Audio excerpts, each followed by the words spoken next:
RIMS ఆసుపత్రి పరిసరాల్లో డ్రైనేజీలు రోడ్లను పరిశీలించిన జిల్లా కలెక్టర్ స్వప్నిల్ దినకర్.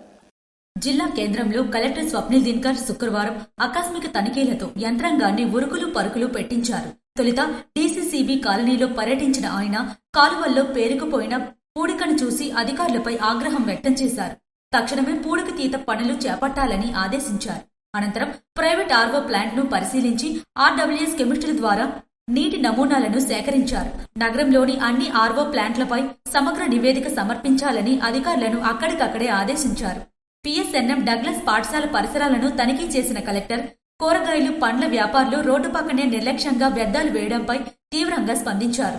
వ్యర్థాలను ప్రతిరోజు మున్సిపల్ సిబ్బందికి అప్పగించాలని, లేని పక్షంలో దుకాణాలను సీజ్ చేయాలని హెచ్చరించారు.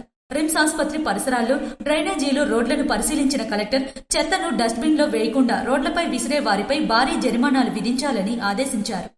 ఈ విషయంలో విధుల్లో నిర్లక్ష్యం వహించే అధికారులకు సోకాజ్ నోటీసులు జారీ చేయాలని స్పష్టం చేశారు. అనంతరం ఆర్ట్స్ కాలేజీ ప్రాంగణంలోని ST post matric boys hostel ను సందర్శించి వంటగది, వసతి గదులను తనిఖీ చేశారు.